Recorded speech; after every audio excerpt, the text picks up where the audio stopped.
Case करूं मैं? और तू जरा ठीक से पैर दबा मेरी बहू के। जानती नहीं कि वो गर्भवती है? मेरी गोरी बहू की सेवा में किसी भी चीज की कोई कमी नहीं रहनी चाहिए। और मेरी पैर दबाने के बाद मेरे लिए अच्छा सा नाश्ता भी बना कर लाना। माँ जी, शीतल के साथ साथ मैं भी गर्भवती हूँ। ऐसी हालत में मैं और कितना काम करूँ? माँ जी, सुबह से शाम तक गर्मी में काम कर करके मैं थक जाती हूँ। थोड़ी देर इसी में आराम कर लूँ मैं। ये तो तुझे मेरे बेटे को अपने प्यार के जाल में फंसाने से पहले सोचना चाहिए था। मैं तो मजबूर हूँ अपने बेटे के आगे, वरना तुझ जैसी काली को तो मैं अपने घर की नौकरानी भी न बनाऊं। माधवी के छोटे बेटे अजय ने दीपा जैसी काली लड़की से प्यार करके उससे शादी की थी। दीपा के काले रंग की वजह से माधवी उसे बिल्कुल भी पसंद नहीं करती थी। यहाँ तक कि जब माधवी की दोनों बहुएं प्रेग्नेंट थीं, तब भी माधवी सिर्फ अपनी गोरी बहू को ही चाहती थी। लेकिन फिर भी दीपा एक अच्छी बहू होने के सारे फर्ज निभाती है। ये ले केसर, इसे दूध में मिलाकर मेरी शीतल बहू को पिला देना। माधवी के दिए हुए केसर से दीपा शीतल के लिए दूध बनाती है और उसे उसके कमरे में देने के लिए जाती है। लेकिन दीपा देखती है कि शीतल गर्भवती अवस्था में भी कानों में भी हेडफोन लगाकर बर्गर खाते हुए अपने कमरे में डांस कर रही है। ओहो, कितना मजा आ रहा है ये। शीतल को ऐसी हालत में डांस करता देख दीपा उसके पास आती है और उसके कानों से हेडफोन निकाल देती है। शीतल, ये तुम क्या कर रही हो? ऐसी हालत में भला नाश्ता कौन है? और ये तुम क्या बाहर की चीज खा रही हो? पता है, छोड़ो इसे। तुम कौन होती हो मुझे ये सब बताने वाली? जितनी औकात है उतनी औकात में रहो। शीतल दीपा के हाथ से हेडफोन लेकर दोबारा डांस करना शुरू कर देती है, जिससे दीपा को काफी बुरा लगता है। अरे शीतल, कहाँ जा रही है? माँ जी, गर्मी का मौसम है ना, इसीलिए मैं स्विमिंग करने के लिए जा रही हूँ। बहू तो गर्भवती अवस्था में स्विमिंग कैसे कर सकती है? जानती भी है ये तेरे लिए कितना खतरनाक हो सकता है।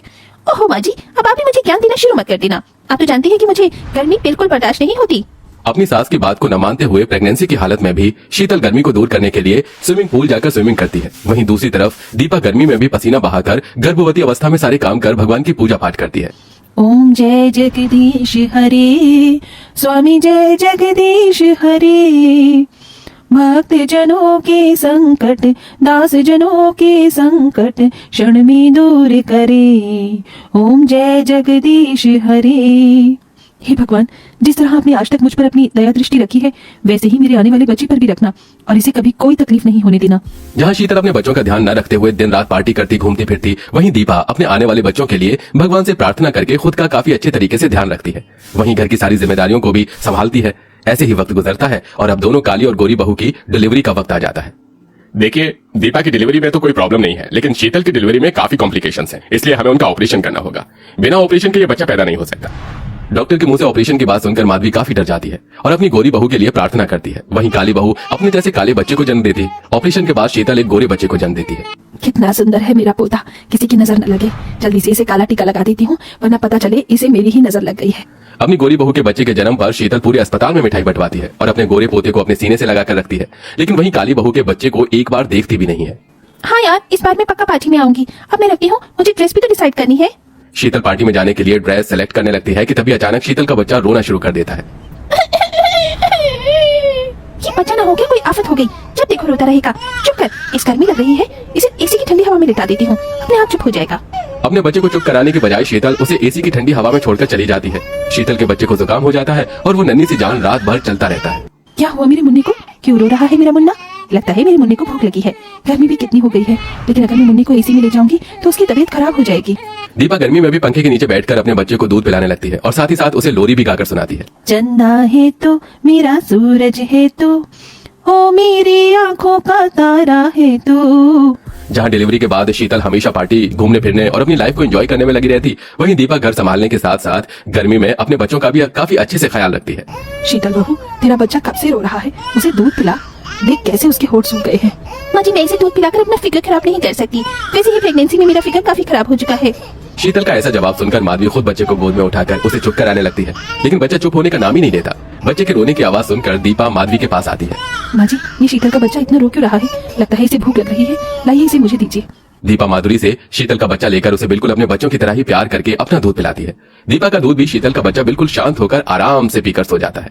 ये लीजिए माँ जी, मुन्ना तो सो गया, अब ये शाम से पहले नहीं उठने वाला। अपना बच्चा ना होते हुए भी दीपा को शीतल के बच्चे का पाना, दूध पिलाता देख माधवी मन ही मन बहुत खुश होती है और ऐसे कुछ दिन गुजर जाते हैं। मेरा प्यारा मुन्ना माँ के हाथों से मालिश करवाकर अच्छा लग रहा है ना?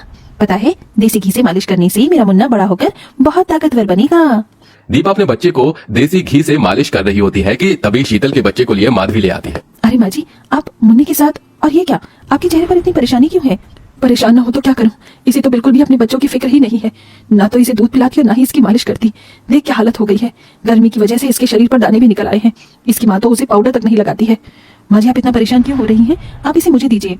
दीपा शीतल के बच्चे को लेकर सबसे पहले उसकी देसी घी से मालिश करती है और उसको अच्छे से नहलाकर काजल पाउडर लगाकर अपने बच्चे के साथ साथ उसे दूध पिलाती है। मैं हमेशा इसके काले रंग से इससे नफरत करती रही, लेकिन आज देखो मुझे खुद पर ही शर्म आ रही है। दीपा तुम तो महान हो।